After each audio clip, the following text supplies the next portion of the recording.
지혜의 갑옷으로 무장하라입니다. 여러분, 주짓수 도장에서 태권도만 가르치면 거기는 태권도장입니다. 그쵸? 배드민턴 동호회에서 탁구만 계속 치면 결국 탁구 동호회가 되겠죠. 그렇다면 이 교회가 무엇을 계속해야 교회겠습니까? 주를 알고 주를 깨닫고 주와 세상에서 함께 동행하는 곳이 교회라는 연합입니다. 오늘 이 예배를 통해서 오늘도 소원교회가 진짜 교회로서 서 있다는 사실에 감사하며 하나님의 은혜가 가득하게 되길 바랍니다. 서론으로 들어갑니다. 지식에서 지혜로 넘어가셔야 됩니다. 말씀을 듣는 것, 그 내용을 이해하는 모습만 보아도 많은 것을 알 수 있어요. 우리가 에베소서를 하고 있는데 이 에베소서를 한 절만 떼면 잘못 이해할 내용들이 있었죠. 우리가 에베소서 5장을 예로 들면 바울이 빛으로서 행하는 이야기를 쭉 하다가 갑자기 뜬금없이 부부 이야기를 해요. 그게 부부 이야기 같지만 부부라는 예시를 들어서 사람을 이해시키고 있었어요. 그런데 딱 한 절만 떼서 읽으니까 봐라, 여자가 남자한테 복종하는 게 맞지 않냐? 성경에 써 있다 라고 주장하면 완전 잘못된 이야기를 하고 있다는 거죠. 성경에 써 있는 것은 맞겠지만 그 성경이 하고 싶은 말은 아니라는 거예요. 아기 돼지 삼형제를 쓴 작가가 진짜 돼지는 벽돌집을 만들 수 있다고 말하고 싶은 걸까요? 아니죠. 그 안에 있는 교훈을 말하고 싶었던 거죠. 교훈이 따로 있는 거예요. 그런 것처럼 우리가 쓰는 말이라는 것도 의도라는 게 있다는 겁니다. 의도를 읽는 게 지혜예요. 각 성경의 전체를 보지 않고 전체적인 주제를 보지 않고 한 구절만 떼는 행위는 말씀의 의도는 무시하고 자기 하고 싶은 말을 위해 하나님의 입을 빌려서 썼을 뿐인 겁니다. 그래서 에베소서 1장에서 우리에게 에베소서를 읽을 때 주의를 시키는 말을 들어봐야 됩니다. 하나님 나라의 일을 하기 위해 지혜와 총명을 넘치게 하길 원한다. 지혜가 없이는 깨달을 수 없기 때문에 그렇습니다. 하나님께서 교회가 하나로 연합되기 위하여 그의 뜻과 비밀을 알게 하기 위하여 그 중에서도 가장 뛰어난 구원의 역사를 알게 하기 위하여 지혜와 총명이 넘치게 하시길 원한다. 그렇습니다. 여러분, 하나님의 말씀은요. 나는 이미 똑똑한데? 나는 이미 많이 아는데? 내가 성경을 얼마나 많이 읽었는데? 내가 얼마나 대단한 사람 밑에서 배웠는데? 이런 사람들은 하나님의 말씀을 이해할 수 없습니다. 왜냐? 배운 데서 끝났거든요. 지식을 넘어서 지혜로 깨닫는 것이 하나님의 말씀입니다. 그래서 우리는 배우는 것이 아니라 깨닫는 것입니다. 그 증거가 무엇이겠습니까? 제가 이 말을 할 수 있는 증거가 뭘까요? 아무리 대단한 신학자라도 구약이 39권이나 있어요. 이거 다 외울 수 있겠습니까? 못하죠. 그런데 바리새인들은 그 39권을 다 외웁니다. 그 중에서도 바리새인 학자 중에 원탑이라고 불리던 이 바울이라는 사람이 바리새인 학자로서의 명성을 내려놓아요. 그리고 그리스도를 선택합니다. 그리고 그 뒤로 자기가 얼마나 잘 아는지, 많이 배웠는지, 얼마나 뛰어난지 자랑하지 않아요. 오히려 교회를 연합시키고 성경의 말씀을 깨닫게 하고 성경의 말씀을 깨닫게 하기 위해서 무엇을 요구합니까? 모든 믿는 자들은 겸손함을 요구합니다. 왜냐? 겸손해지지 않으면 하나님의 말씀을 깨달을 수 없어요. 내가 많이 아는데, 나 똑똑한데 절대 말씀을 깨달을 수 없습니다. 교회 안의 생활, 교회 밖의 생활, 둘 다 신앙생활입니다. 교회와 교회 밖 전부를 제대로 살아야 지혜롭고 총명하게 살아낼 수 있어야 성경의 말씀을 깨달아요. 우리는 이것을 지혜라고 합니다. 6장 보시면 6장 1절부터 3절에 자녀들아 주 안에서 너희 부모에게 순종하라 이것이 옳으니라. 내 아버지와 어머니를 공경하라 이것은 약속이 있는 첫 계명이니 이로써 내가 잘되고 땅에서 장수하리라. 자, 10계명 중에 아니, 모든 계명 통틀어서 부모에게 순종하라가 첫 계명인가요? 10계명 혹시 외우십니까? 아니, 다른 건 몰라도 첫 계명은 다 아실 거예요. 왜냐? 여호와 외에 다른 신을 섬기지 말라가 항상 첫 번째 계명입니다. 그런데 왜 바울은 부모에게 순종하라는 것을 첫 계명으로 여기는 걸까요? 이래서 지식으로 끝나면 안 되는 거예요. 그냥 그대로 읽으면 지식입니다. 그러나 이 의도를 읽고자 하고 삶의 실전이 붙으면 지혜가 돼요. 지금 바울은 10계명 중에 첫 번째 계명을 말하는 게 아니라 모든 계명을 통으로 첫 계명을 말하는 겁니다. 10계명을 처음 주셨을 때를 첫 계명으로 보는 거예요. 우리가 10계명을 쉽게 외우다 보니까 여호와 외에는 다른 신을 섬기지 말라 외에는 외운 게 없어요. 그런데 그 다음 내용을 읽어보면 알 수 있는 게 있어요. 10계명이 제일 처음 나오는 구절이 출애굽기 20장인데 한번 보겠습니다. 출애굽기 20장 3절부터 6절을 한번 보시면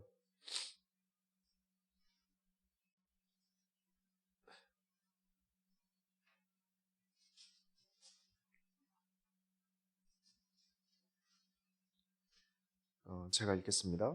너는 나 외에 다른 신들을 내게 있게 하지 말라. 너를 위하여 새긴 우상을 만들지 말고 또 위로 하늘에 있는 것이나 아래로 땅에 있는 것이나 땅 아래 물속에 있는 것에 아무 형상이든지 만들지 말며 그것들에게 절하지 말며 그것들을 섬기지 말라. 나 여호와 너의 하나님은 질투하는 하나님인즉 나를 미워하는 자의 죄를 갚되 아비로부터 아들에게로 3, 4대까지 이르게 하거니와 나를 사랑하고 내 계명을 지키는 자에게는 1000대까지 은혜를 베푸느니라. 부모를 공경하라는 게 무조건 부모에게 잘해라. 그러면 지난주에 본 남편에게 복종하라는 어떻게 보셨습니까? 우리가 예배를 드리고 말씀으로 예수님과 동행하듯 함께 나아가라. 함께 살아주고 그의 존재를 인정하라라는 의미였어요. 이번 구절도 부모에게 순종하라는 말이 부모가 우상숭배하지 말라면 하지 마라. 안 그러면 하나님께서 죄를 3, 4대까지 이르게 할 테니까 내가 믿음이 떨어지고 죄에 편승하려고 할 때 부모가 말리면 좀 들어라. 그 말에 순종하라라는 의미가 더 커요. 무조건 부모 말을 들으라는 게 아니라 반대로 내가 아닌 부모가 믿음의 길이 아닌 자꾸 다른 길로 가려고 한다면 그건 말려야죠. 그래야 그 부모를 포함한 3, 4대까지 1000대까지 복을 받을 거 아니겠습니까? 그래서 이런 구절을 그대로 읽고 해석하면 곤란하다는 겁니다. 부모 말대로 무조건 해야 된다라고 알아듣기 쉽지 않습니까? 그렇습니다. 연합되어짐은 지혜로 나옵니다. 뭐 좀 안다고 떠들고 아는 척하면 오히려 분열돼요. 아는 것이 삶의 지혜가 되어 결과가 나와야 연합도 되는 겁니다. 그냥 조금 안다고 되는 게 아니에요.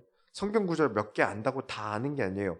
그래서 이 교회 담임 목사인 저도 다 아는 게 아니라서 저도 지혜가 부족해서 오늘 설교 내용 외에 어떠한 것도 제가 여러분에게 가르치려고 하지 않습니다. 이 설교는 그냥 지식만 빌려서 할 수 있는 게 아니에요. 설교라는 것은 지식만 가지고 할 수 있는 게 아닙니다. 그러면 강단에 올라와서 설교가 아니라 주석을 읽어야 돼요. 설교는 성경이라는 지식을 통하여 지혜를 얻게 하셔서 목사라는 삶을 통해 말하는 것입니다. 오늘 말씀을 통해 우리에게 지혜가 가득해지고 신앙의 성숙이 넘치는 은혜와 은총이 가득한 시간이 되시기 바랍니다. 본론으로 들어갑니다. 지혜로운 생활을 사셔야 돼요.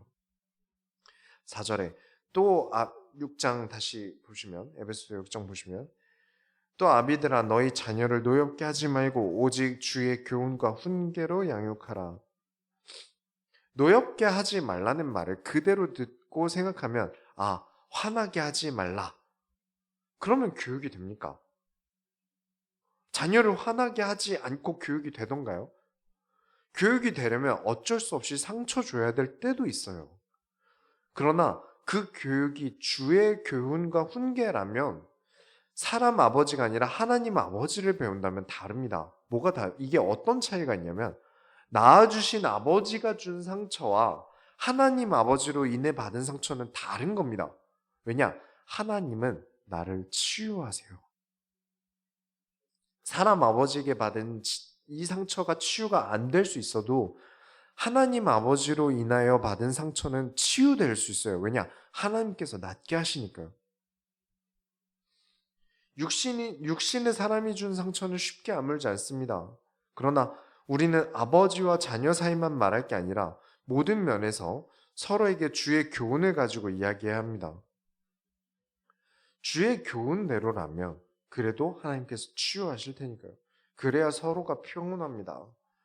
그렇다고 주의 교훈을 아무거나 막 말하면 되겠습니까? 그래서 말은 지혜롭게 해야 되는 거예요. 그리고 우리가 연합 이야기를 계속하면서 에베소서를 하고 있는데 굉장히 중요한 게 무엇이었습니까? 말이었어요. 귀에 들리는 말보다 또 더 신경 써야 하는 것이 있죠. 분위기입니다. 말은 분위기와 맞아야 됩니다. 내가 말하고자 하는 이 말이 지금 상황과 맞는가를 보셔야 돼요. 제가 사모님께 집에서 자주 혼나는 일이 있어요. 사모님이 아프시거나 할 때가 있잖아요. 그러면 분위기를 좀 봐야 되는데 저는 아시다시피 제 성격을 아시는 분은 아시겠지만 안지나 서나 교회, 현 시대 뭐 이런 게 저의 최고의 관심사예요. 그래서 막 이번 주에 어떤 교회에서 어떤 일이 있었고 이번에 사회적으로 무슨 일이 일어났는데 이게 어쩌고저쩌고 하다 보면 이제 혼나는 거죠. 왜냐 분위기 파악을 못했거든요. 우리 교회는 오늘 주신 말씀을 가지고 이야기하도록 분위기를 잡고 있습니다. 그렇게 만들기 위해서 오랜 시간이 걸렸어요. 근데 자꾸 다른 이야기를 하면 분위기를 깨겠다는 거겠죠. 그러면 저의 근심거리가 될 겁니다. 저를 사랑하시는 우리 소원교회 성도님들께서는 그런 일이 없도록 주의를 할 수 있는 지혜로운 성도님들인 줄 제가 믿습니다. 6장 5절에 종들아 두려워하고 떨며 성실한 마음으로 육체의 상전에게 순종하기를 그리스도께 하듯 하라. 우리 지금은 종이 없지 않습니까? 하지만 여러분들은 그리스도의 종이에요. 그리고 우리가 사회에서의 태도를 말하기도 합니다. 6절부터 7절에 눈가림만 하여 사람을 기쁘게 하는 자처럼 하지 말고 그리스도의 종들처럼 마음으로 하나님의 뜻을 행하고 기쁜 마음으로 섬기기를 주께 하듯 하고 사람들에게 하듯 하지 말라. 사람들이 두려움이 없어요. 거짓으로 일을 하려고 합니다. 눈을 속이려고 해요. 지난주에 우리가 어두움과 맞서야 한다. 어두움을 책망하여 빛이 드러나게 해야 된다고 우리가 5장에서 나누지 않았습니까? 또 예레미야서에서도 나눴고요. 그리고 이번 주에 희한하리만큼 정말 진이 빠질 만큼 어두움과 맞서야 됐습니다. 왜 그렇게 많은 교회들에 안 좋은 일들이 많이 일어날까요? 이번 주에 너무 많이 들었어요. 진짜 밥을 못 먹겠더라고요. 언제나 이 사람들이 언제나 그리스도께서 보고 계시다는 것을 모르는 것 같아요. 아니, 혹시 그리스도는 안 믿는 게 아닐까 싶을 정도의 이야기를 들었어요. 여러분, 직장 상사는 속일 수 있습니다. 그러나 그리스도께서는 언제나 나와 함께 하십니다. 내가 직장에서 서류 하나를 쓰더라도 주께서 드린다고 생각하고 해야 됩니다. 하나님께서 무엇으로 어떻게 역사하실지 모릅니다. 나에게 어떻게 역사하실지 몰라요. 그래서 내가 마트에서 장 보는 것 하나까지도 내가 이것을 주의 일로 드려줄 수 있다는 염두를 두고 계셔야 돼요. 막 어렵게 복잡하게 생각하진 않겠지만 이 일로 인해서 주께서 이 일도 사용하실 수 있다는 걸 염두하고 계셔야 됩니다. 그래서 6장 8절에 이는 각 사람이 무슨 선을 행하든지 종이나 자유인이나 주께로부터 그대로 받을 줄을 알미라. 무엇을 하든지 주께서 주셨다. 나에게 생기는 모든 일은 주께서 주신 것이다. 그렇다고 무조건 나에게 좋은 것이다? 그렇게 생각하시면 안 돼요. 주께서 나를 시험하려고 하실 수 있어요. 뭐든지 주신 거니까 좋은 거야 하고 무조건 다 받아들이시면 안 됩니다. 주께서 나를 시험하실 수도 있어요. 예를 들면 부패를 하자, 부정을 저지르자, 뒷돈을 많이 챙기자 같은 시험일 수 있고 너무 어렵고 과한 일을 부당한 처선처럼 하나님께서 주신 후에 그 일을 해냈을 때 하나님께서 주실 많은 복들이 있을 수도 있어요. 그래서 지혜가 필요합니다. 결국 지혜 없이는 할 수 있는 게 없다는 겁니다.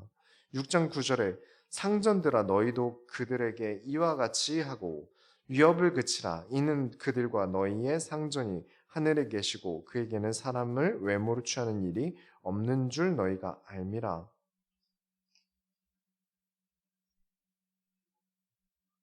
내가 누군가 위에 있다는 이유로 학대하면 안 된다는 건 당연히 아시죠? 문제는 내가 이게 학대인지 아닌지 모른다는 거예요, 사실은. 누가 나는 학대해야지. 난 오늘 직장 출근해서 내 부하들을 학대할 거야. 너무 기뻐. 이러고선 출근하는 사람은 없잖아요. 문제는 내가 학대를 하고 있는 건지 안 하는 건지 모른다는 겁니다. 계급이라는 게 존재해도 하면 안 되는 행동은 존재하는 겁니다. 계급과 학대에 대한 문제는 사실 유소년기부터 다뤄야 될 문제라고 저는 생각을 해요. 같은 학교, 같은 반 내에서 나이가 동갑이라도 친구 사이라고 할지라도 이상하게 계급은 나눠져요. 선생님과 학생의 계급은 달라야 하는 게 맞고요. 동네에서도 또 사람들이 계급을 나누지 않습니까? 부자 동네, 가난한 동네. 교회는 다릅니까? 교회가 질서가 생기려면 모든 게 평등할 수는 없어요. 각자의 역할이 있거든요. 완전 정신적으로 문제가 있는 사람에게 중요한 일을 맡길 수 있겠습니까? 교회에 성범죄 이력 있는 사람에게 아무리 이 사람이 회개했다 한들 중고등부를 맡길 수 있겠습니까? 그건 어려워요. 그런 것처럼 부서와 계급과 질서라는 건 어딜 가나 나눠집니다. 그래서 상급자와 하급자의 자세, 윤리에 대해서는 아주 어릴 때부터 선행되어서 가르쳐야 되는데 우리는 안 하죠. 우리는 국영수사가 하기도 바빴잖아요. 지금도 마찬가지고. 인간으로 태어나면 다 인간인 줄 알아서 그런 것 같습니다. 다 인간으로 태어났으면 인간이지 하면서 인간에 대해 배울 필요가 없나 봅니다. 근데 여러분 막상 그렇게 공부하고 열심히 공부하셨잖아요. 그래서 취업을 하시고 사회생활을 할 때 가장 힘들던 게 뭔가요? 일이 힘드신가요? 인간관계가 힘드신가요? 저는 인간관계가 훨씬 힘들다고 봅니다. 사람이 훨씬 힘들어요. 그래서 이 에베소서 6장은 교회 내에서 하나님 자녀들을 가르치기 위해 쓴 편지인 거죠. 그 말은 이 상전에 대한 도덕도 교회 안에서 일어나는 일에 대해서 쓴 거예요. 무슨 말이냐면 교회에서 사람을 세울 때 외모 보고 뽑지 마라. 외모가 별로다, 인기 없다, 그렇다고 해서 학대받는 부서 배치하지 말아라. 얼굴이 별로라고 쓰레기 치우는 일만 10년 시키고 얼굴이 잘생겼다고 계속 사고 치고 다니는데도 이악 물고 찬양팀 싱어시키고 이런 짓 하지 말라는 얘기를 2023년이 아니라 2000년 전에부터 이야기를 한 거예요. 많은 교회들이 성경을 가르치지 않습니다. 이런 걸 보면요. 성경대로 운영하지 않아요. 어떤 사람이 성령 충만한가 사기꾼인가도 성경대로면 구분을 할 텐데 구분할 지혜가 없고 외모만 봅니다. 그렇기에 바울이 이 말을 합니다. 두 번째로 전신갑주를 입으라. 진짜로 갑옷을 입으라는 뜻이겠습니까? 보이지 않는 것들로 무장하라는 것입니다. 6장 10절부터 11절에 끝으로 너희가 주 안에서 그 힘의 능력으로 강건하여지고 마귀의 관계를 능히 대적하기 위하여 하나님의 전신갑주를 입으라. 왜 힘이 필요합니까? 왜 전신갑주를 입어야 합니까? 위협의 대상이 있다는 거예요. 우리는 늘 위협적인 상황에 노출되어 있다는 겁니다. 그래서 여러분 힘을 모아야 돼요. 군대죠. 맞습니다. 교회는 하나님의 군대입니다. 적이 존재하고 우리의 평화를 무너뜨리는 적이 존재하기에 교회라는 연합을 형성해 군대를 이루고 완전 군장으로 무장한 군인이라는 거예요. 6장 12절에 우리의 씨름은 혈과 육을 상대하는 것이 아니요 통치자들과 권세들과 이 어둠의 세상 주관자들과 하늘에 있는 악의 영들을 상대함이라. 우리의 싸움이 혈과 육이 아니라는데 통치자들과 권세자들은 어둠의 세상 주관자들은 육신이지 않습니까? 자꾸 이 구절을 가지고 전부 사탄이다 귀신이다 이야기하는데 그건 아닙니다. 사탄만 이야기하는 게 아니에요. 따로 하늘에 있는 악한 영을 구분해 놨지 않습니까? 통치자, 권세자들과 육으로 싸우는 게 아니라 지혜와 영으로 싸운다는 거예요. 사탄이라도 지혜로 싸워야 됩니다. 통치자들과 권세자들과 주먹으로 싸우면 폭력입니다. 그렇게 싸울 방법도 없어요. 사탄은 보이지도 않고 기도로 이기면 되지. 맞습니다. 근데 그건 내가 이긴 게 아니라 하나님께서 이기신 거죠. 분명 그들은 우리를 덮치러 옵니다. 우리를 속이려 할 거예요. 그들의 싸움 방식은 우리를 속이는 겁니다. 절대 따라가면 안 되는 사역자에게 속고, 뭐 어떤 사람은 이러면 수익이 난다 어쩐다 하면서 사기꾼들이 유혹을 하고, 뭐 다단계 같은 건 말할 것도 없고, 정치 같은 것들 더 심하죠. 그런 세상을 우리가 살아가고 있는데 이런 것들을 구분할 지혜가 없이 살아간다? 말도 안 되죠. 뭐 100번 양보해서 지혜가 없어도 밥은 먹고 산다? 열심히 살면 된다? 맞습니다. 그러나 크리스찬의 궁극적인 목적은 무엇입니까? 빛이 되는 겁니다. 현재에 안주하는 것이 아니라 어둠을 뒤집는 빛이 되는 겁니다. 6장 13절부터 14절에 그러므로 하나님의 전신갑주를 취하라. 이는 악한 날에 너희가 능히 대적하고 모든 일을 행한 후에 서기 위함이라. 그런즉 서서 진리로 너희 허리 띠를 띠고 의의 호심경을 붙이고. 가장 기본입니다. 진리라는 코어를 감아야 합니다. 지난주 오후에 에레미야서에도 말씀을 드렸지만 벨트를 꽉 매서 이 배의 코어에 힘이 바짝 들어게 만들어줘야 무거운 것을 들고 일어날 수 있습니다. 세상은 우리에게 무거운 짐을 줍니다. 이것을 이기려면 코어에 힘이 있어야 돼요. 여러분이 오늘 아침에 무엇 때문에 일어나셨습니까? 아, 교회 가야지 하고 일어나셨죠. 내가 일어나는 이유는 내가 할 일 때문에 일어나는 거예요. 우리가 악으로 일어나면 악을 위하여 사는 것이거죠. 죄로 일어나면 죄를 짓기 위해 살아가는 게 됩니다. 우리는 진리로 일어나야 됩니다. 왜냐? 우리가 해야 할 일은 진리를 위해서기 때문입니다. 그리고 호심경은 왜 의입니까? 호심경은 이 가슴에 장착하는 갑옷 같은 거예요. 심장과 폐를 위해서죠. 어디 긁힌다고 문제가 되겠습니까? 근데 가장 다치자마자 바로 치명상을 입는 부분이 가슴 부위예요. 그래서 갈비뼈가 보호하고 있는 거고요. 저와 여러분은 정의로운 심장을 가져야 됩니다. 그리스도를 위한 심장을 가져야 합니다. 하나님 나라의 일을 함에 있어서 물러서지 않고 타협하지 않는 의의 심장을 가져야 돼요. 6장 15절에 평안의 복음이 준비한 것으로 신을 신고. 복음이 신발이 아닙니다. 자꾸 복음의 신발이라고 표현을 하는데 그리스도의 복음으로 나에게 응답된 것들, 말씀으로 주신 것들을 한 스텝 한 스텝 밟으면서 나아가는 거예요. 나의 한 걸음 한 걸음을 그냥 막 나아가면 하나님 인도해 주신다. 아, 난 복음 깨달았으니까 내 마음대로 막 나아간다. 이게 아니라 섬세하게 하나님께서 인도하시는 것을 밟으며 지나가는 것을 마치 신발을 신은 것 같다. 6장 16절에 모든 것 위에 믿음의 방패를 가지고 이로써 능히 악한 자의 모든 불화살을 소멸하고. 주변에 많은 말들이 있어요. 그 영화 스파르타 보셨습니까? 300? 보면은 화살이 막 비가 오듯이 하늘이 시꺼매질 만큼 내려요. 그때 이제 방패로 맞고 이렇게 몸을 웅크리고 있거든요. 저는 이런 화살이 말과 같다고 생각합니다. 우리는 말이 너무 많이 들려요. 이 얘기 저 얘기가 많이 들려요. 우리가 거기서 진리가 아닌 것을 구별해내는 방패가 있어야 됩니다. 주께서 죽음을 이기셨다는 믿음, 도무지 불가능한 부활까지도 이루셨다는 믿음, 어떠한 어려움에도 어떠한 말에도 우리는 나의 신앙을 지킬 수 있는 방패가 될 것입니다. 17절에 구원의 투구와 성령의 검 곧 하나님의 말씀을 가지라. 예수 그리스도께서 우리의 머리가 되신다. 구원의 투구죠.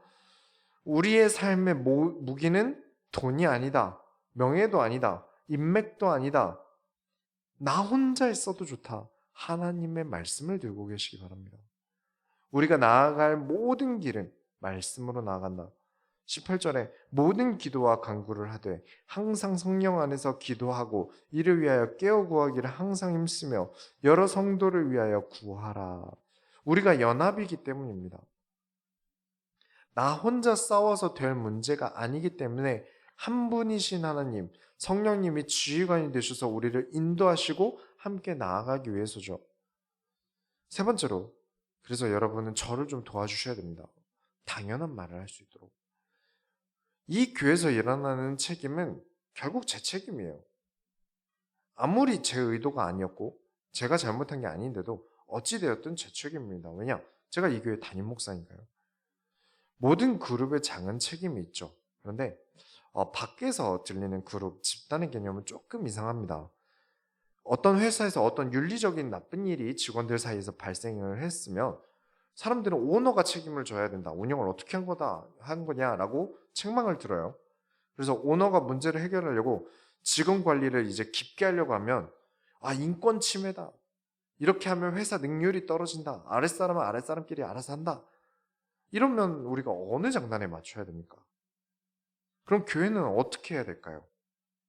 우선 소원교회 책임은 당연히 저에게 있습니다. 그렇다면 저는 교회에서 일어나는 모든 일에 신경을 써야 하고 여러분에게 관여해야 합니다. 그리고 여러분은 제가 여러분에게 큰 걱정이 없을 만큼 여러분은 저의 가장 큰 힘이 되어 주셔야 돼요. 제가 여러분을 두고 걱정하지 않을 만큼 제가 교회 내에서 하지 않았으면 하는 일은 안 하시는 게 맞고 교회에서 하셨으면 하는 일은 적극적으로 참여해 주셔야 됩니다. 왜 그렇게 저에게 힘이 되어 주어야 하고 제 이야기에 동참해 주셔야 합니까? 19절을 보시면 또 나를 위하여 구할 것은 내게 말씀을 주사 나로 입을 열어 복음의 비밀을 담대히 알리게 하옵소서 할 것이니 성도가 말씀을 따라온다는 확신이 들어야 제가 이 자리에서 우리 성도님들은 하나님의 말씀을 따른다라는 확신이 들어야 저도 담대히 복음의 비밀을 말할 수 있지 않겠습니까? 하나님께 말씀을 받는 데 집중해야 하는데 교회에서 계속 이런 일이 생기는데 이걸 어떻게 해결하지? 라는 고민이 많아질수록 결국 성도들이 손해를 봅니다. 하나님께서 그런 상황 속에서도 물론 저는 말씀을 주실 것을 믿습니다. 그러나 그 과정이 너무 아프지 않습니까? 가슴 아픈 일이에요. 그래서 연합을 위해서 저를 위해서 지금 읽은 이 19절을 기도를 해주셔야 돼요. 20절에 이 일을 위하여 내가 쇠사슬에 매인 사신이 된 것은 나로 이 일에 당연히 할 말을 담대히 하게 하려 하심이라. 당연한 일을 당연한 말을 할 수 있도록 도와주셔야 돼요. 당연히 해야 할 말을 당연하게 할 수 있길 바랍니다. 불편한 이야기, 책망할 이야기를 하는 게 당연해지는 상황이 오지 않길 바라요.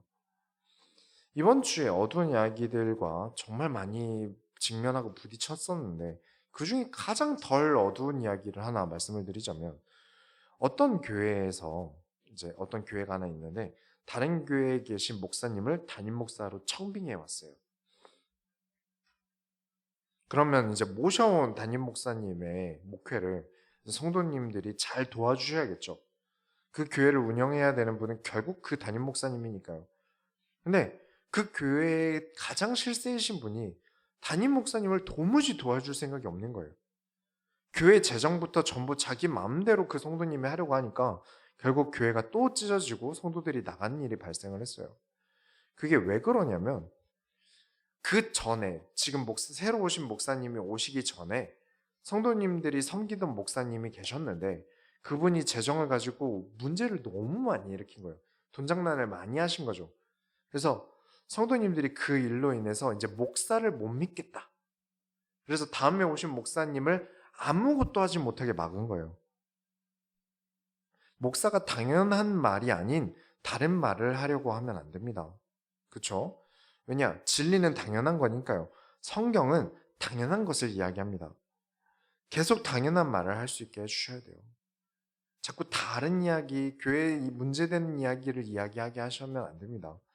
너무 과한 일을 하려고 하면 막아야겠지만 당연한 것 정도는 하게 해줘야죠. 목사님이 교회에 어디에 파손된 게 있어서 수리해야 됩니다라고 얘기하는데 교회가 목사가 교회 돈 쓰려고 하네? 안 되지. 교회에서 마이크 노이즈가 막 심하니까 고치자고 성도들에게 얘기하니까 목사가 또 교회 돈 쓰려고 하네? 안 되지. 이렇게 말하면 당연한 말도 하기 힘들어지는 거예요. 다른 예를 들자면 전진 중인 군대에서 지휘관이 당연한 말을 해야죠. 적군이 이번에 어디로 침범해 올 것 같으니까 여기 수비대를 두고 정보대에 최대한 많은 정보를 확보하라고 지시하고 이런 건 너무 당연한 거 아닙니까?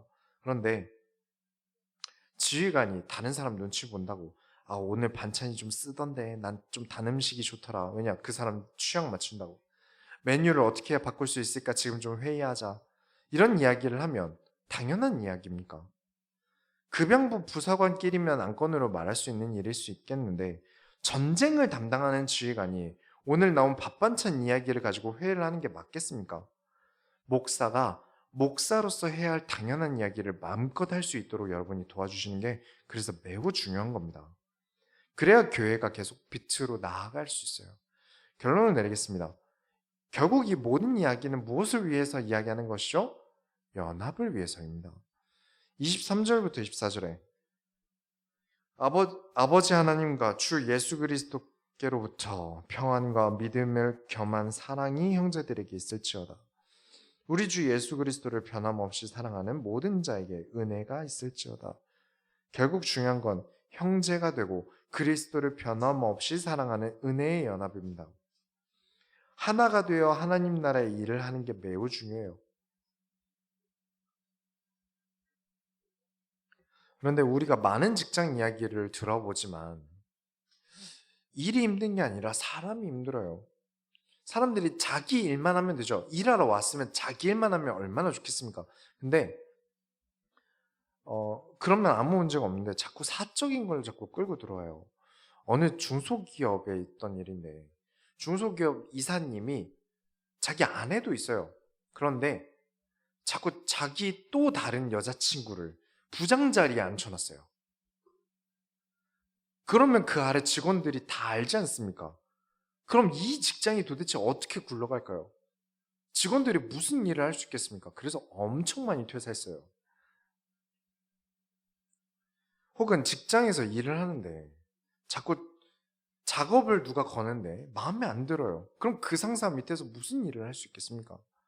일할 때는 일만 해야 돼요. 그래야 아무 문제 없습니다. 우리가 에베소서 1장부터 정리를 하자면 우리는 빛의 자녀라 빛으로 행할 사명이 있다. 나의 본업은 하나님께 영광 돌리는 일이 나의 본업이다. 나는 그리스도께 빛을 진 사람이다. 이 땅에서 그의 영광을 드러내어 그 마음의 빛을 사랑으로 갚는다. 그렇게 하나님께 특별하게 부름받은 사명을 가진 사람들을 하나하나 어디로 모으셨습니까? 교회로 모으셨어요. 빛으로 행하는 사명을 가진 특별한 사람들을 하나님께서 교회로 모으신 겁니다.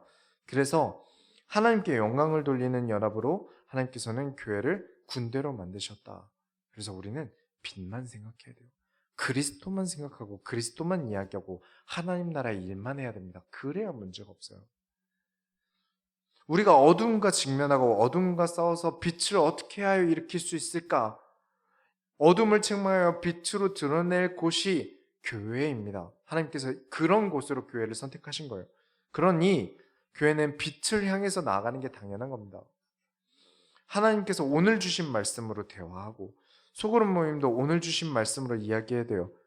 이건 당연한 겁니다. 너무 당연한 거예요. 안 그런 게 이상한 겁니다. 여러분, 그 연합이라는 게 음악을 위해 밴드를 모으면 밴드 동아리가 됩니다. 뜨개질을 위해 모이면 뜨개질 동아리가 되고요. 밀리터리를 좋아하는 사람이 모이면 밀리터리 동아리가 되고 축구를 좋아하면 축구 동아리, 해병대 나온 사람들이 모이면 해병대 전우회가 됩니다. 이 얘기를 왜 드리냐? 교회라는 명칭, 교회라는 간판을 달고 있다고 해도요. 교회라고 볼 수 없는 겁니다. 악을 덮어주고 죄를 덮어주고 죄를 묵인하고 교회라고 말할 수 없는 겁니다. 군대가 해야 할 일은 안 하고 민간을 겁탈하고 나라를 지키지 않으면 군대라고 말할 수 있습니까? 군대가 지휘자의 말을 듣지 않고 자기들 마음대로 각기 독단적으로 행동한다면 군대라고 할 수 있겠습니까? 교회는 하나님의 군대입니다. 여러분은 하나님의 군사들이에요. 여러분이 전신갑주로 무장해야 되는 하나님의 군사들입니다. 그렇다면 여러분의 소원교회라는 이 연합이 어떤 연합이어야겠습니까? 이 교회는 빛을 위한 연합, 하나님 나라를 위한 연합이어야 합니다. 섬찟하지 않으십니까? 저는 이 생각할 때마다 좀 등골이 서늘해요. 그냥 모르고 다녔는데 그 교회가 여호와 앞에 죄악을 저지르는 교회라면 얼마나 무섭겠습니까? JMS 2인자가 아무리 자기는 JMS를 막으려 했느니 뭐했느니 해도 공범입니다. 결국 공범받게 되지 않는 거예요. 모르고 탔는데 해적선이면 나는 해적이 되는 거고 모르고 탔는데 유람선이면 나는 관광객이 되는 거예요. 저와 여러분이 무엇을 하는 사람이냐는 것을 결정하는 건 여러분의 연합에 달려 있습니다. 우리 소원교회는 어두움의 연합이 아니라 빛의 연합이 되길 바랍니다. 그래서 여러분이 세상의 빛으로서 존재할 수 있길 축원합니다. 우리가 하나님의 손을 이뤄드립시다. 하나님 감사합니다. 하나님 지혜 있게 하여 주옵소서. 우리로 하여금 빛의 연합이 되어 빛으로 나아갈 곳에 우리의 모든 지식을 쏟게 하셔서 우리의 삶에 지혜가 있으므로 하나님의 말씀을 깨달아 세상을 밝히게 하여 주옵소서. 살아계신 예수 그리스도의 이름으로 기도드렸습니다. 아멘.